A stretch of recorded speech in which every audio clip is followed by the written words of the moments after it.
Hey everybody, welcome to Crazy Tech Lab, and I have an awesome video for you today because we are checking out this bad boy here. This is quite possibly one of the most interesting bits of water cooling hardware that has been released in the last few years. It is the EK Quantum Velocity 2 DDC 4.2 PWM D-RGB, and you have absolutely no idea how many takes it took for me to get that right either. So what is this thing though? It is a combined pump, water block and reservoir all in one. You strap it to your CPU like you would a normal water block. It has a DDC pump inside. You might be familiar with the DDC. There are two fairly common pumps used in water cooling. One is the big round D5, the other is the much smaller DDC. There is one of those inside this water block as well as a reservoir. So why is that useful? Well, for one, you might even end up saving money if you buy this thing compared to buying separate water blocks, pumps and reservoirs. Even if you combine a pump and a reservoir together, which is quite common these days, you get lots and lots of different varieties of combined pumps and reservoirs, you still have to find a separate place for that in your case, and that can pose an issue, especially in a mini-ITX or small form factor case. So combining all those three things, a water block, a reservoir and a pump, into one block, one unit that sits on your motherboard and doesn't need anything else in your case other than tubing and a radiator and your fittings and coolant, of course.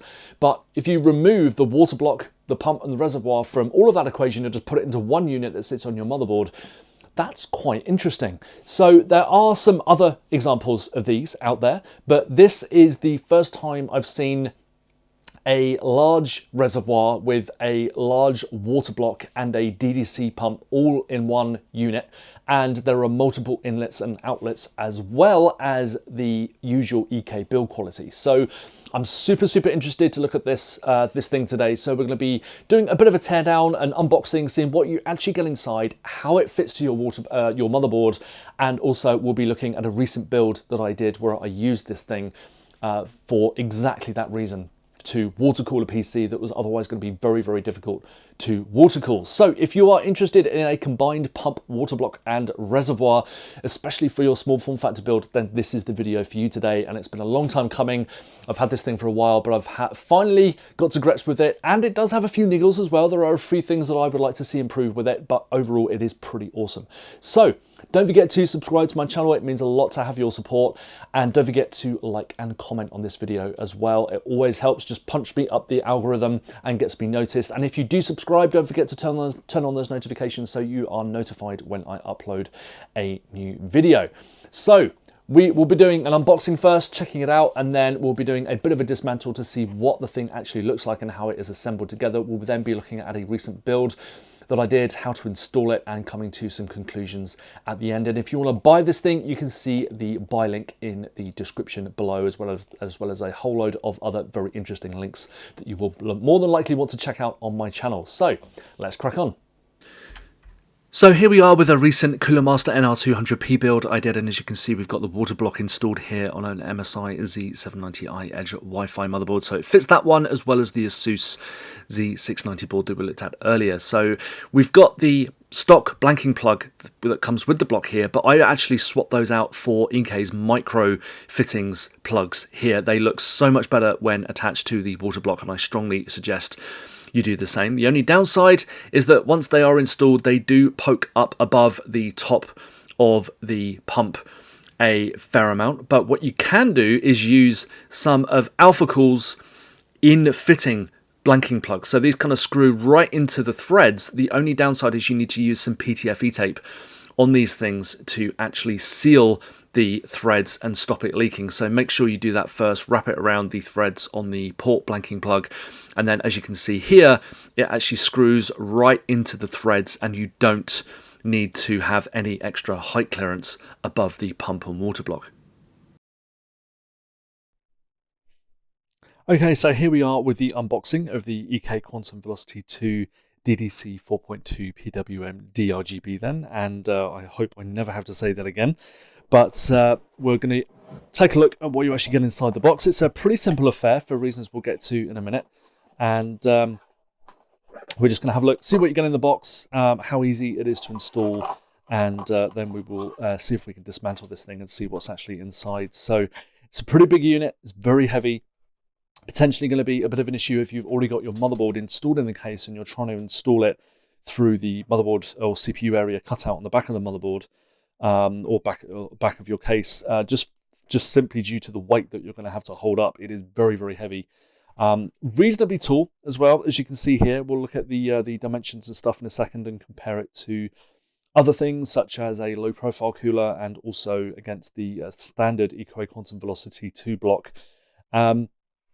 Lots and lots of ports. That's the one thing I love about, or one of the things I love about this thing, is that there are lots and lots of ports. So you've got two fill ports, you've got two inlets and outlets either on the top or the bottom. And as I said earlier, a lot of the other alternatives to this don't have the ports on both sides. Now, obviously, if you're trying to maintain a lowest height as possible, you don't really want to be using these top ports, but using the side ports can pose problems in themselves, because you're basically going to be pointing those ports at components on the motherboard. So on a mini-ITX motherboard, as you probably guessed, that's going to probably pose an issue, which we'll look at in a second with the Asus ROG Strix Z790i board that I've got there. So we'll have a look at that in a second.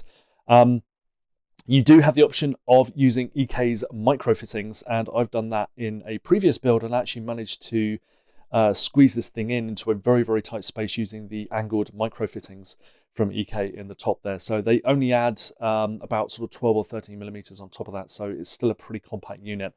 So if we look on the side, you can see the reservoir down there, hence these being the fill ports. And then you can actually see the impeller of the pump down there, of the DDC pump. So that's, yeah, probably a bit of a slightly clearer view of it down there. So flipping it over, this is the LGA 1700 version. So for Intel 12th and 13th gen CPUs, there's a separate version for AMD socket AM5. I believe at the moment that is all they do in terms of socket compatibility, for the simple reason that this is a relatively recent release for EK. And at that time, this was the current socket for Intel that was looking like it was going to be around for a while. And obviously socket AM5 makes a little bit more sense than going backwards for socket AM4, although I'll need to check in a second. I'll put on the screen if EK has added some more socket compatibility with this thing. So very heavy, as I explained, and what we'll do now is just see what else we've got in the box quickly. So we have the standard backplate, the EK Quantum Velocity 2 backplate. So no separate screws or anything in this box other than a bunch of Allen keys and Thermal Grizzly thermal paste. So this thing has basically these Allen screws that you can tighten with your thumb and then further tighten with an Allen key or hex key or whatever you want to call it in the hole there. And very, very easy installation. The only downside, and is the reason why I don't use EK Quantum Velocity 2 blocks like this one on my test rigs, is that you can't remove the block from the top side. You have to go behind the motherboard. You have to go through your CPU area cutout tray on your case if you want to remove this thing, or indeed remove the motherboard. If I'm testing a whole bunch of graphics cards and processors, I like to be able to, well, processors specifically, you don't need to remove the water block to test a graphics card. If I'm testing a whole bunch of processors, then I like to be able to remove the water block to swap out processors easily, and you can't really do that with this, not without removing the motherboard as well. So that's a bit of a pain. For your standard water-cooled rig though, this is perfect because it's very, very easy to install, minimum of fuss, thermal paste included, and no separate screws, springs, or anything else. You just tighten these as far as they'll go, and that's it. So very, very simple arrangement. So in terms of motherboard compatibility, I can definitely say that this thing is compatible with the MSI Z790i. Is it Edge Wi-Fi? I always forget what that one's actually called, but it's definitely compatible with that one because I've used it in an NR200P build that I did recently. Not a standard NR200P. I did modify it and move the motherboard tray around, so don't try and... Well, this will almost certainly fit in the standard case because there's actually more CPU cooler headroom, not less.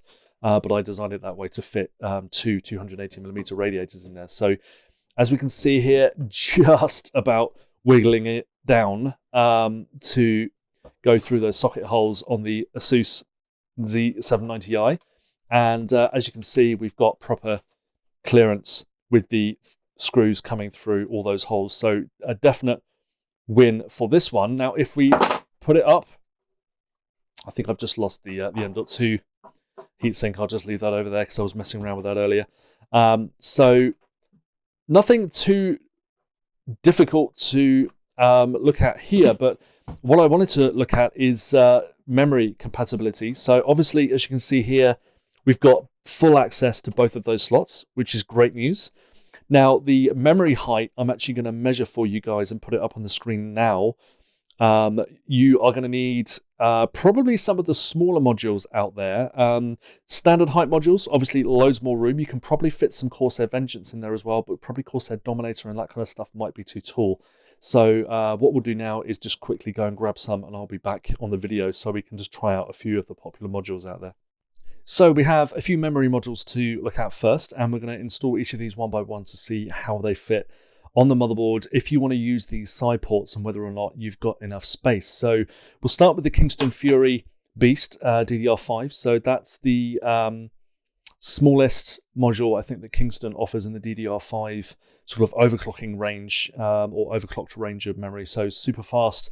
I believe these are about 6400 megahertz or something. So we've also got the G.Skill Trident Z 5 RGB, we've got the Corsair Vengeance DDR5 RGB, and we've also got Corsair's swanky new Dominator titanium memory. So these things are absolutely gorgeous. So we're going to see if that fits under there as well. Now, what I don't suggest you do is route the cables up like that. A, it's going to look pretty unsightly, and B, it has to sit between the memory and the water block. And as you can see up here, there is like zero clearance here, really. So what I want to do is, I think, just route it up here and just go underneath the water block and then out past the memory slot down there. Hopefully you guys can see that down there. So we'll start off with the Kingston, and just going to try and slot that in. So that's absolutely fine, sits in there, absolutely no problem, and plenty of height, so you could fit some fairly beefy fittings on there as well. So no problems with the Kingston Fury Beast. We'll now dial it up a little bit with the G.Skill Trident Z5. Stick that one in. And again, no problem there. Getting pretty close to that top port though. And one thing you might even have an issue with is clearing the blanking plugs here with taller modules, but of course you can just remove those to start with, drop your memory in, and then put them back in afterwards. So I think things are still pretty much okay with the Vengeance, but you can see what I mean there about the blanking plug. We're already touching that as we're dropping the memory down. But again there, we've got plenty of clearance, and if I just raise the motherboard up a bit, you can see that there's actually a reasonable amount of clearance between the memory module and the ports. So still plenty of clearance there for most fittings, I would have thought. So we're now going to remove that and try the absolutely enormous Dominator titanium. Now you can remove the tops on these, I think, get rid of the RGB and fit the standard heatsinks. Might make it a bit shorter, but we are going to go ahead and see if this thing actually fits. If this fits, then I'm pretty sure that anything will. And no. So unfortunately, those modules with the stock RGB lighting paraphernalia on top do not fit. So obviously you need to watch what memory you use. The Corsair Vengeance DDR5 is probably the tallest module that I would recommend using with this thing. So if you want to have your coolant coming out the top, of course. So obviously you can just have it in here and use some right-angled fittings or even just straight fittings if you've got plenty of clearance, but you do need to be aware of the memory. So what we'll do now is go ahead and dismantle this thing, and then we can show you how it looks in a finished system. So here we have the water block installed, and to actually install it, what you need to do is get it looking like this on the rear. So you install the EK exact mount, tightening each of these screws by hand, and then just finishing it off with the Allen key provided. Now, it doesn't really matter which way round you mount it on your motherboard, so it can deal with being inverted and all that kind of stuff. I haven't really found any issues with that. Once you've filled the system, it kind of just goes like a normal pump does.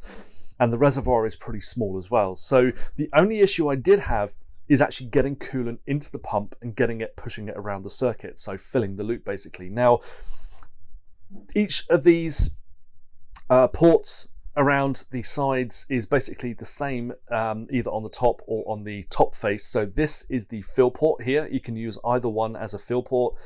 These are the inlets, and you need to use one of those as the inlet. And then the ones further down are the outlets. So it doesn't matter which one you use, so long as you use one of those as the outlet. Now, technically the fill port is optional if you want to fill it by some other means. If you just want to fill it to start with and then just close these bungs up, or even fill it from another port. And I ended up filling it from the inlet because for some reason filling it from the fill port, it works initially, it fills the reservoir, but for some reason it just didn't allow the pump to engage. So what I did is I attached this to a port on the rear of the case to allow me to kind of fill the loop as much as possible.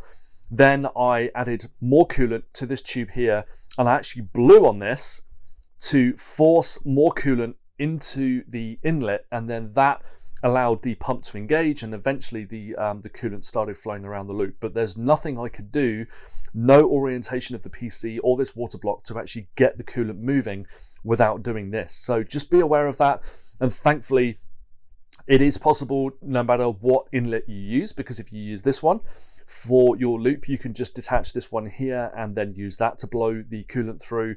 And if you use this one, then you can do what I've done here and use the top side and then just close it up once you're done. And it doesn't matter, once the pump is actually running, it doesn't kind of squirt the coolant out. It's not quite powerful enough for that, so don't be worried about leaks, but just be prepared for a little bit of a more involved process of getting coolant into your loop and bleeding it there, getting all the air out and allowing the coolant to flow around. So just be aware of that, and also bear in mind that this has to be the fill port, this is the inlet, and that is the outlet. So long as you follow that, you should be absolutely fine.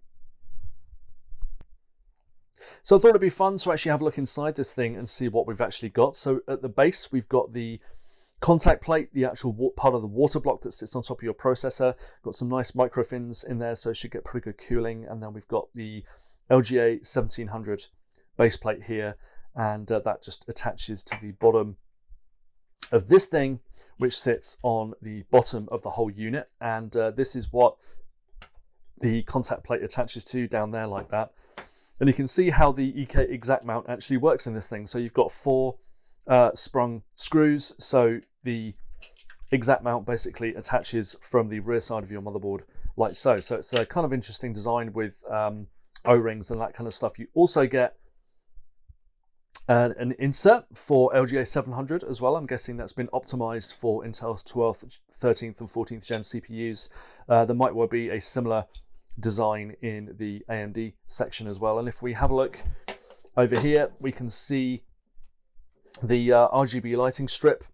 So that's where the illumination comes from through the Velocity logo on the front of this thing. And we've also got the reservoir at the top. We get a much better, much clearer view of that, and it is pretty small.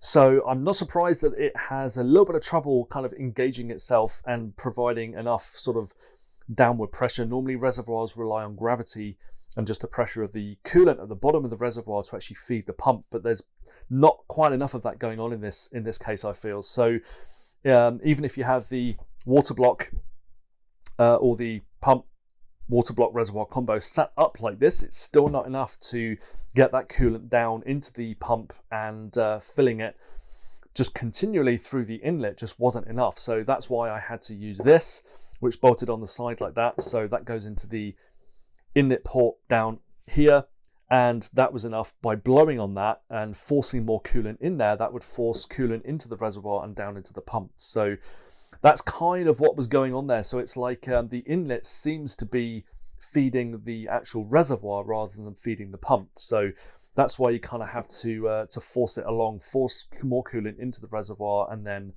kind of down into the inlet, and eventually it will engage. So just be aware of that. So it's a pretty awesome design from EK. I think there are maybe ways of getting something a little bit smaller, but remains to be seen whether they bring out like a new model. I don't think there's much they really need to change other than just maybe making the bleeding and filling process a little bit easier. The rest of it is pretty good quality, looks very well made, it's very solid, and I'm super...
So what do we make of this thing then? Well, I think the EK Quantum Velocity to DDC 4.2 PWM D-RGB, check me out, got it right again.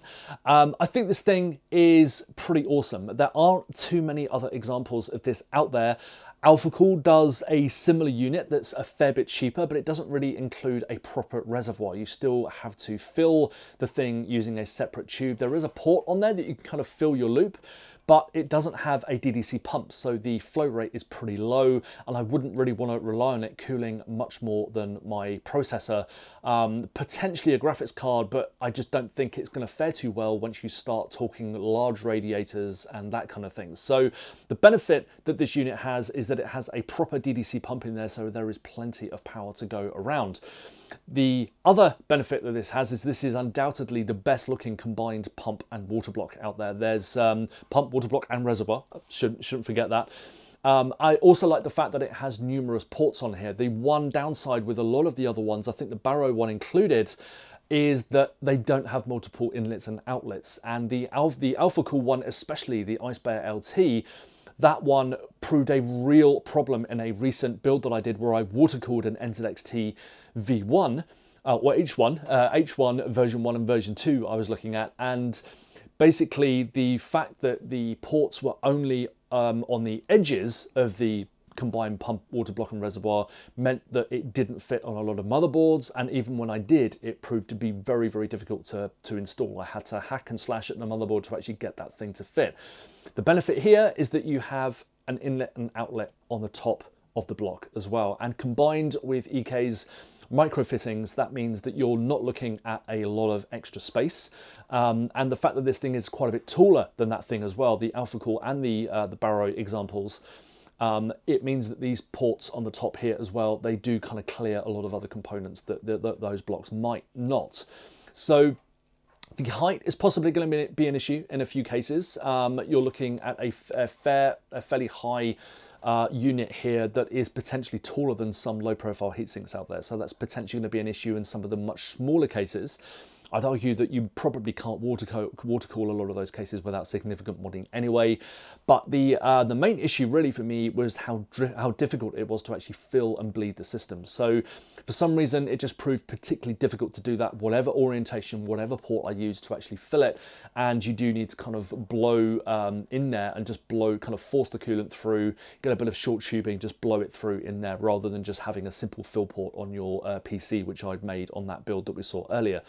So that's the only niggle, the only real niggle I have with this thing, other than its size and its weight and its price. It is pretty darn expensive, but if you are combining a decent water block, pump and reservoir into one, you're probably looking at around $250, $300 at least anyway for those three components these days. So I'd like to thank EK for sending this thing over. I absolutely love it, and I'm definitely going to be using it in future builds as well. Just be aware that it is a bit tricky to get the coolant flowing around your loop, and you might need to do some wiggling and blowing through the ports to actually get things moving. So other than that, thanks for watching today, and don't forget to chuck me a subscribe and also like and comment on this video as well. Love hearing what you guys think of them, and I will be back soon.